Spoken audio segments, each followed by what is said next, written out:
Hello basketball coaches and basketball players. Today I'm going to give you some isolation basketball plays that you can run with your team. If you have a player who is being guarded by somebody who is a lot slower than him or her.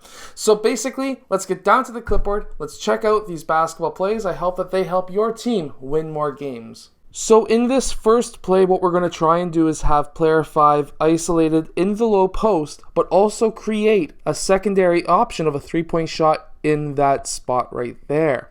So how we're going to do that is we're going to have player 5 set up a screen, player 4 is going to set up a screen, and player 2 is going to be popping down and setting up a screen right here. This is going to have player 3 using the triple screen, and we're hoping for player 3 to kind of fight through the first man. He's going to be popping up over here. Now, player 1 is going to be dribbling over to this side, and he's going to be now having player 5 isolated in this low post. Now, a few things can happen. If he's not being isolated, let's say player 3 got stuck on him, we do now have a secondary option where player 3 can receive that ball. That's going to bring player 2 out for player 2 blue to have an open three-point shot. So that's option, kind of like the backup option that we would have. Now our main option that we would have is getting player 5 open or isolated in that low post. Player 4 and 2 are going to pop out. And what's going to happen here is player 1 is going to pass down to player 5, and he's going to work this man.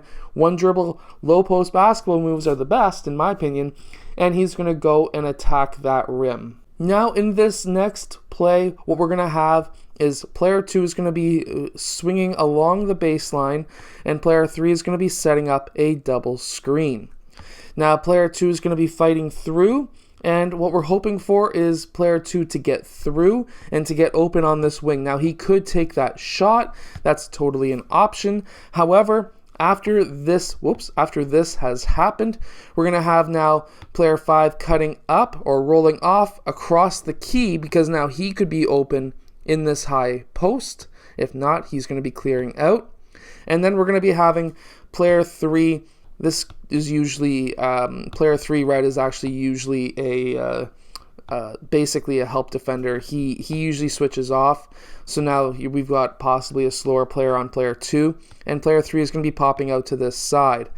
At this time, we're going to have player 2 attacking the defender, which could be player 2 or player 3, and he's going to be attacking baseline or down the key. Meanwhile, player 4 needs to clear out as well, and this should get you some easy baskets. Now in this next play, we want player 5 to set a massively strong big screen on player 2. What's going to happen, we're going to have player 2 now using that screen and cutting down the middle of the key. Now he could be open for that layup, so you could definitely look at that as an option. However, we're going to have player 2 now cutting out across over to this low wing. Now again, this could be a skip pass over to him when he's in this area here, or if this is a switch, we're going to have player 5 now roll off, and he could be hit up for an easy basket. If player 2 is quick and he cuts him off, now we have player 5 against a smaller player. However, if this is not a switch, if the switch never happened, what we're going to have now is player 5 isolated in that low post against his defender, and we can have a 1 or 2 dribble basketball low post move for him to attack that rim. In this next play, we can have both sides screened down or only one side. Personally, I only like to go with one side, and it's usually the side with the smaller defender. And what we're going to have is player 4 is going to screen down, and player 2 is going to be popping up. Player 2 is going to receive that pass. He could bang that three-point shot. Now, if they were to switch off, which is what we really hope to happen, now player 4 has a mismatch in the low post. Player 5 is going to clear. Player 2 is going to pass down to player 4, and he's going to go and attack the rim with a one dribble post-up move, and he's hopefully going to score. Now, if he does go towards the center of the court, and he gets forced there, and that brings in a help defender, we now have a possibility of a three-point shot or a mid-range shot for player 3. Even though we are isolating a player to score, he also has the opportunity to gather assists when a double team happens. If you want, check out Kawhi Leonard this playoff series. Every time he got double or triple teamed, he was able to make a strategic pass. And from the Milwaukee and Golden State series, that pass was either going to Danny Green or to Fred VanVleet. Now, what we're looking at, this is kind of a rare kind of offense. Not many teams run it. And what this basically is a triangle offense or a 2-1-2 offense. And what we run is we have player 4 setting up a very strong screen for player 2. Player 2 is going to be popping out to this mid-range area or 3-point line area. And player 5 is going to be clearing out of the key. Now, what's going to be happening is if he's open, he can bang that shot.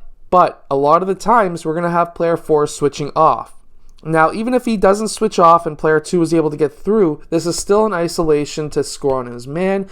But what we are really hoping for is that switch, player 4 to pop out. And now we have a faster, smaller man up against a slower, bigger defender, which will now allow us to clear out, be as far and wide as possible, and he can go to work against player 4. Now, if he takes baseline or middle and a player comes over to play help defense, again, he can be cutting baseline or he can be sitting out in the mid-range or 3-point line area to be able to bang that shot. Now, I hope that these basketball plays help your team win more games. If they do, let us know in the comment section below. Of course, every single one of these plays were used against a man-to-man defense because generally, at least in my opinion, if you're running an isolation offense, you should probably only run it against a man-to-man defense. If you somehow run it against a zone defense, what I would say is to have your man drive towards the rim, collapse the defense for him to kick the ball out for a 3-point or mid-range shot. I'll see you guys again later on today in our second video of the day.